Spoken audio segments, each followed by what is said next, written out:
સુરતના આરોગ્ય વિભાગે વરાછા સ્થિત વલ્લભનગરમાં પાણીપુરીના વિક્રેતાઓને ત્યાં દરોડા પાડ્યા છે અને ત્યાંથી સડેલા બટેકા અને પાણીનો નાશ કરવામાં આવ્યો છે। સાથે જ વિક્રેતાને 10,000નો દંડ પણ ફટકારવામાં આવ્યો છે। સુરતના વરાછા વિસ્તારમાં વલ્લભનગરમાં આરોગ્ય વિભાગ દ્વારા દરોડા પાડવામાં આવ્યા હતા, જ્યાં કાજલ પાણીપુરીને ત્યાં તપાસ કરવામાં આવી હતી।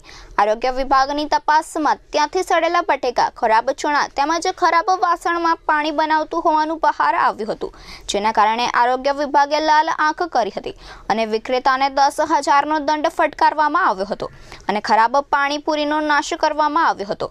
ઉલ્લેખનીય છે કે લોકો પાણીપુરી આરોગતા હોય છે, પરંતુ અહીંની હાલત જોઈ તમે પણ પાણીપુરી ખાતા પહેલા 100 વખત વિચાર કરશો। અમે લોકો અત્યારે 11 વાગ્યા પછી દરેક દુકાનો પર અમે આજે દંડ કરવા જે લોકો જાહેરમાં કચરો નાખે છે એના માટે અમે આ વલ્લભનગર સોસાયટીમાં દંડ કરવા નીકળેલા હતા। ત્યાં દરમિયાન અમને એક જણે જાણ કરી કે સાહેબ પાછળ આવો, આ પાણીપુરીના લોકો જે બટાકાનો યુઝ કરે છે તમે આવીને જુઓ। એટલે અમે સીધાથી આવીને અમે લોકોએ પર્સનલી આવ્યા, જોયા હતા બધા બટાકા સરેલા છે, આખો ભરેલા 20-15 કિલો જેવા બટાકા છે અને એને અમને 1 કલાક સુધી અમારો ટાઈમ બગાડ્યો। અમે આ બધી વસ્તુ જપ્ત કરવામાં આવેલી છે, તપેલા છે અને એમને અગાઉ પણ અમે 1 વર્ષ પહેલાં આ જ વ્યક્તિને પાછો પકડેલો, આ ઘર નંબર 41 છે વલ્લભનગર સોસાયટીમાં, આને અગાઉ પણ અમે દંડ કરેલો અને આ રીતે શીખામણ હજુ સુધારવા રાજી નથી।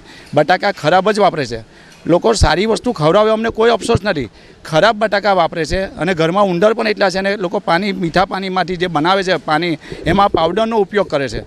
જે લોકો પાણીપુરીનો રસનો જે એમાં પાવડરનો ઉપયોગ કરે છે એટલે બહુ હાનિકારક છે।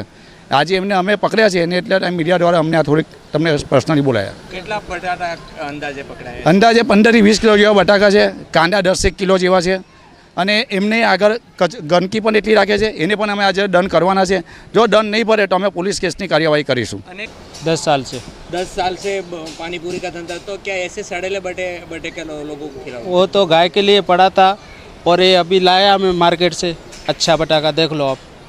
उससे पहले भी तुम्हारे पास जो एसएमसी ने कार्रवाई की थी, हाँ, तब भी, तो फिर इस बार भी तुम ही क्यों? और लोग भी तो कर रहे धंधा, उसको वहाँ पे नहीं होता और तुम्हारे तो वो तो मैं गाय के लिए रख गया था, वो मार्केट लेने चला गया, इन लोगों ने डाल दिया, मैं बोल के नहीं गया, मैं मार्केट गया इसलिए डाल दिया। पानी में जो यूज कर रहे हो वो जो पाउडर, वो कौन चीज़ का? वो लोगों को नुकसान पहुँचाता है। नींबू फूल यूज कर रहा हूँ, ये कलर आ रहा है तो ये कलर कर रहा हूँ। और तेल सड़ा हुआ है, बिल्कुल बोल रहे हैं कि खाने के लायक। तेल अच्छा है पर वो डिब्बा साफ नहीं किया, इसलिए जलता है तो काला तो पड़ ही जाता है। तो गाय के लिए था तो बटेके तुमने फिर क्यों? ये दूसरे ने डाल दिया, मैं तो गया था मार्केट। तुम्हारे घर पे दूसरा डाल देता है? हाँ, तो इधर काम चालू रहता है ना। ब्यूरो रिपोर्ट S24 न्यूज़ सूरत।